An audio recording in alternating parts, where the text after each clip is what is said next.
Welcome all to mock session 6 यहाँ पे या फिर एमसीक्यू सेशन 6 यहाँ पे। एंड इस वाले सेशन में हम कवर करेंगे केमिकल बॉन्डिंग को। एंड केमिकल बॉन्डिंग के यहाँ पे आपको एमसीक्यूज़ मिलेंगे and this will be almost 15 MCQs यहाँ पे। एंड ऑलमोस्ट जितने भी कॉन्सेप्ट्स हैं आपके वो यहाँ पे कवर होंगे। नाउ नेक्स्ट सेशन जो हमारा होगा that will B solution. So solution पढ़ के आइएगा। एंड ऑलरेडी मैं आपको बोल रहा हूँ कि नेक्स्ट सेशन में हमारा क्या होगा। एंड ब्रेक 1 या 2 दिन भी आपको मिलती है, ऑलमोस्ट एक एट ऑन एन एवरेज आपको 1 या 2 दिन गैप भी मिल रही है। सो आप इजीली प्रिपेयर कर सकते हो। सो नेक्स्ट जो हमारा होगा सोल्यूशन, आई विल ट्राई कि एक दिन के बाद आपको वीडियोस प्रोवाइड करूँ।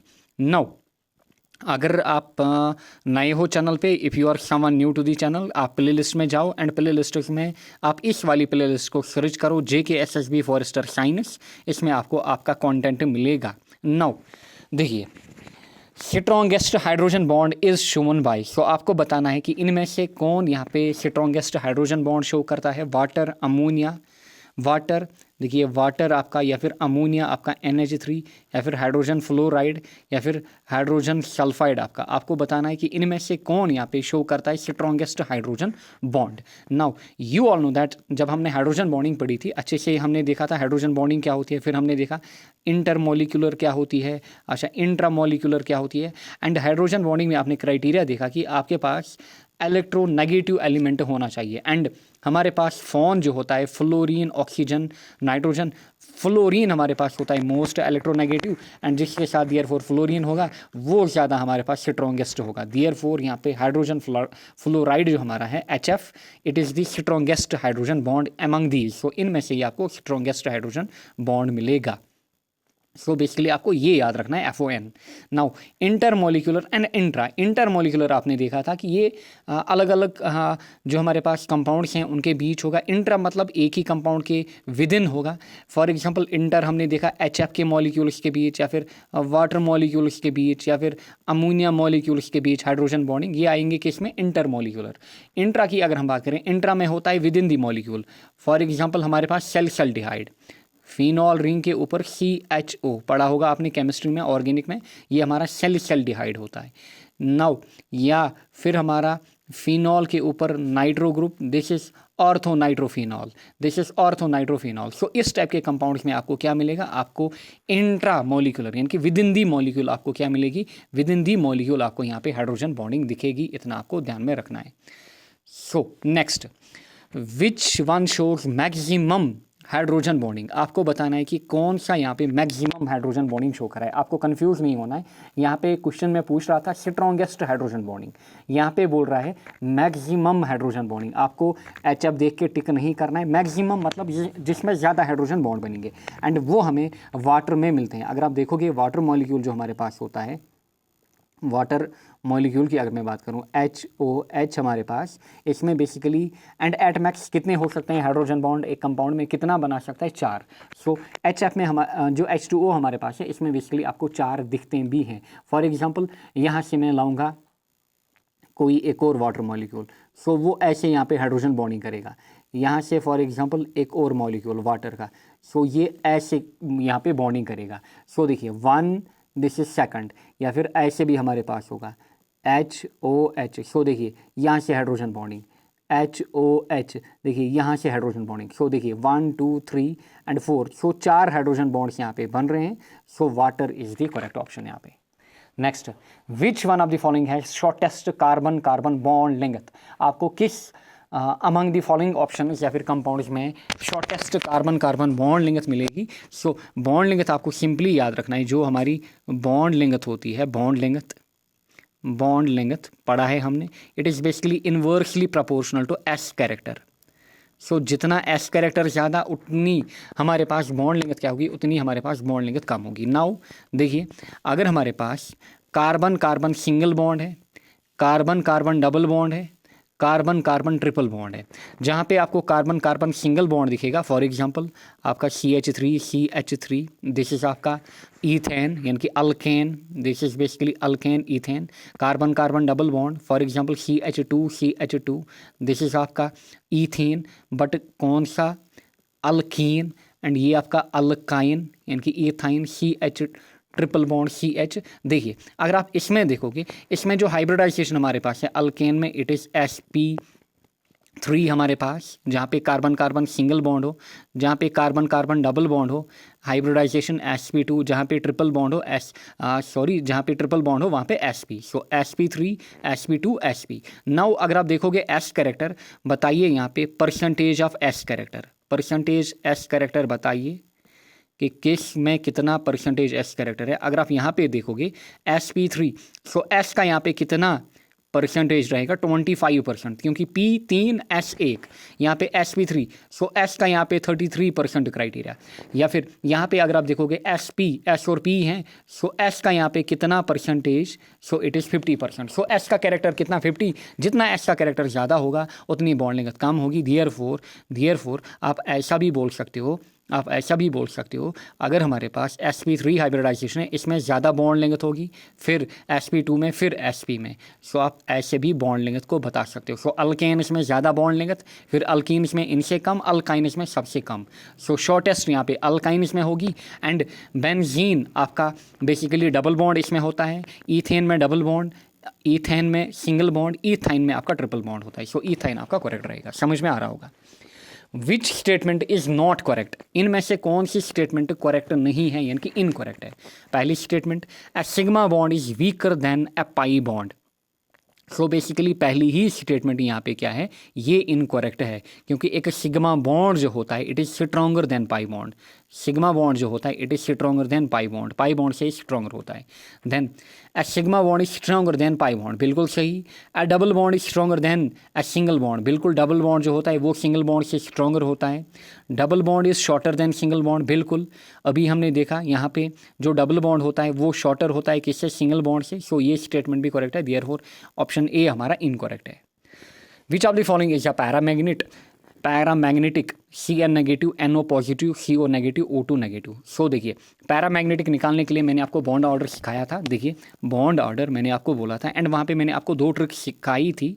एक तो जब आप MOT यानी कि मॉलिक्यूलर ऑर्बिटल थ्योरी का यूज़ करोगे, जनरली मैं इसका नहीं करता हूँ, मैं सिंपली ट्रिक की हेल्प से जनरली निकालूंगा। एंड जो मैंने आपको सिखाए भी थे, अगर हमारे पास फॉर एग्जांपल मैंने आपको सिखाया था, अगर हमारे पास जो इलेक्ट्रॉन्स होंगे, इलेक्ट्रॉन्स का रेंज अगर हमारे पास कितना हुआ 8 to 14 CPC में, सो इसके लिए हमारे पास जो बॉन्ड ऑर्डर निकालने के लिए फॉर्मूला है it is basically n-8/2। With in few seconds आप इजीली निकाल पाओगे। अच्छा, फिर अगर हमारे पास नंबर ऑफ इलेक्ट्रॉन्स जो हैं वो रेंज कर रहे हैं कहाँ से कहाँ, 15 to 20, जनरली जितने भी स्पीशीज आपसे होंगे वो इसी रेंज में पूछे जाएंगे एग्जाम में, 15 to 20। अच्छा, इसके लिए जो बॉन्ड ऑर्डर की फॉर्मूला है इट इज़ सिंपली आपकी 20 - n डिवाइड बाई 2, यहाँ पे 20 - n डिवाइड बाई 2 वाली फार्मूला आप यूज़ करोगे। सो यहाँ पे 8 क्राइटेरिया है, यहाँ पे अपर लिमिट आप लोगे 20, सो 20 - n/2, एंड यहाँ पे बेसिकली n - 8/2 का आप यूज़ करोगे। इन चीज़ों का आप यूज़ करोगे, आपको ध्यान रखना है। नाउ अगर आप आओगे O2 नेगेटिव पे डायरेक्टली, सो देखिए अगर हम ऑक्सीजन की बात करें, ऑक्सीजन में हमारे पास बेसिकली 8 इलेक्ट्रॉन्स होते हैं। O2 की अगर हम बात करें, O2 में मल्टीप्लाई करिए 2, सो 16 इलेक्ट्रॉन्स। अगर मैं O2 पॉजिटिव लिखूँ यानी कि इसने एक लूज किया है दैट इज़ 15। अगर मैं O2 नेगेटिव लिखूँ देन इसमें एक गेन किया है इट इज़ 17। सो देखिए जब आप इसके ऊपर आओगे, सो ये किस रेंज में लाई कर रहा है, हमें O2 का निकालना है। डायरेक्ट मैं ऑप्शन पे आ रहा हूँ O2 नेगेटिव, सो इसमें आ रहे हैं 17 इलेक्ट्रॉन। देयरफॉर ये किस रेंज में लाई कर रहा है, इस फार्मूला के रेंज में लाई कर रहा है। देयरफॉर इसका बॉन्ड ऑर्डर निकालेंगे, इट इज़ 20 - 17 डिवाइड बाई 2। 20 - 17 कितना हुआ 3, 3/2 आपका कितना हुआ 1.5। एंड नाउ देखिए इसमें भी अब एक ट्रिक और है पैरामैग्नेटिक एंड डायामैग्नेट के लिए। जो पैरामैग्नेटिक होगा उसमें जो आपको बॉन्ड ऑर्डर निकलेगा, बॉन्ड ऑर्डर आपको जनरली पॉइंट्स में निकलेगा। For example 1.5, 2.5, 3.5। जो डायामैग्नेटिक होगा, डाया में आपको सिंपली 1, 2, 3, 4 प्योर नंबर्स यहाँ पे निकलेंगे, 1, 2, 3, 4, 5। सो अगर ऐसा निकलेगा आपका बॉन्ड ऑर्डर, सो ये डायामैग्नेटिक होगा। एंड अगर आपका ऐसा निकलेगा पॉइंट्स में या फिर फ्रैक्शन में, वो आपका बेसिकली क्या होगा, वो आपका पैरामैग्नेटिक होगा। सो यहाँ पे खाली O2 नेगेटिव का जो बॉन्ड ऑर्डर होगा दैट विल बी 1.5। अगर आप बाकी के भी निकालना चाहते हो, for example CO, carbon and oxygen, यहाँ पे बताइए कार्बन नंबर ऑफ इलेक्ट्रॉन्स कितने 6, ऑक्सीजन में कितने 8, सो 6 + 8 टोटल कितने 14। सो देयरफॉर ये कौन से रेंज में लाई करेगा, ये इस वाले रेंज में लाई करेगा। सो 14, क्योंकि A to 14 है ना, this will be 14 minus A divide by 2, 14 minus 8 6 divide by 2 आपका 3। सो यहाँ पे 3 निकल रहा है, देयरफॉर ये डायमैग्नेटिक होगा। इसी हिसाब से अगर आप बाकी का भी निकालोगे यहाँ पे उनका प्योर नंबर यहाँ पे आएगा, यहाँ पे पॉइंट्स में नहीं आएगा। सो O2 negative.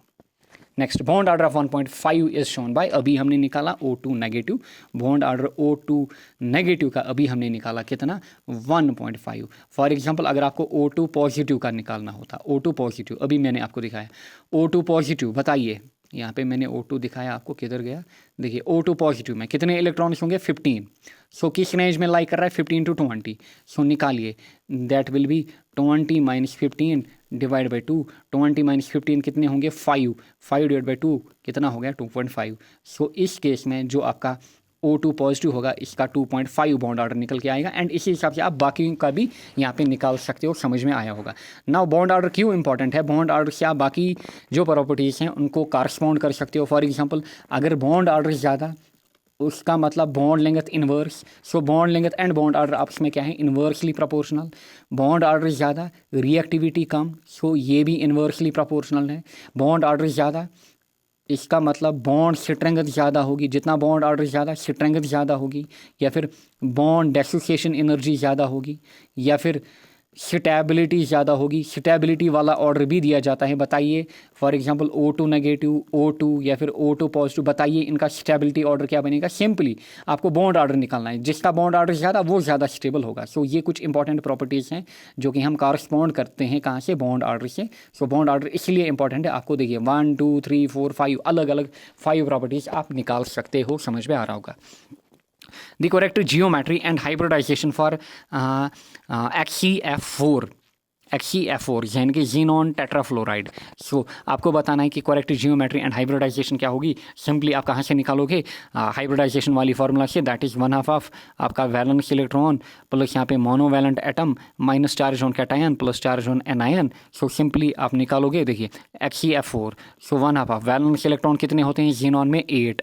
Then monovalent atom कितने हैं, F4, 4, चार्ज ऑन कैटायन नहीं है, चार्ज ऑन एनायन नहीं है। सो 8 + 4 कितना हो गया, 12, 12 डिवाइड बाई 2 कितना हो गया, 6। जब आपका 6 निकल के आता है, इट इज़ बेसिकली आपका sp3d2। सो 2 + 3 हो गया 5 + 1 हो गया 6। सो sp3d2 एंड sp3d2 में जब आप देखोगे XeF4 की बात हो रही है, एंड XeF4 देखिए sp2 में, अब देखिए sp3d2।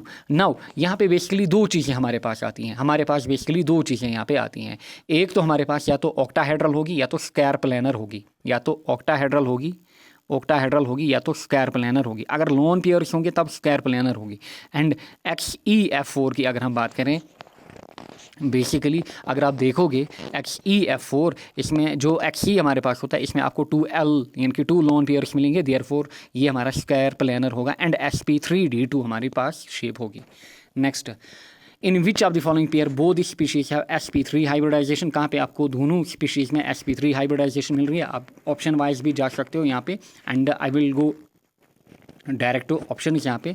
सो देखिए मैं ऑप्शन बी पे डायरेक्ट जाऊँगा। देखिए NF3, क्योंकि ये सब चीज़ें हमने सीखी हाइब्रिडाइजेशन कैसे निकालते हैं, अदरवाइज यहाँ पे अगेन टाइम कंज्यूमिंग होगा। देखिए NF3 एंड H2O निकालिए, 1/2 of valence electron. So nitrogen के बताइए कितने, 5 प्लस मोनोवैलेंट एटम F कितने, 3, -0 + 0 यहाँ पे। सो 5 + 3 हो गया 8 डिवाइड बाई 2 कितना, 4। सो 4 मतलब sp3, 3p, 1 यहाँ पे S, इनके टोटल में 4। सिमिलरली H2O का निकालिए, इट इज़ 1/2 ऑफ, अच्छा O में वैलेंस इलेक्ट्रॉन कितने, 6। अच्छा मोनोवैलेंट एटम यहाँ पे H कितने, 2, चार्ज ऑन कैटायन नहीं, चार्ज ऑन एनायन नहीं। सो इट इज़ 6 + 2 हो गया 8, 8 डिवाइड बाई 2 कितना, 4। सो इन दो में वैल्यू 4 निकल रहा है, देयरफॉर हाइब्रिडाइजेशन क्या होगी, sp3। Next, the hybridization of carbon atoms in carbon carbon single bond of HC triple bond C, फिर single bond CH double bond CH2। देखिए ऐसे आपका कंपाउंड है, CH triple bond C, single bond CH double bond CH2।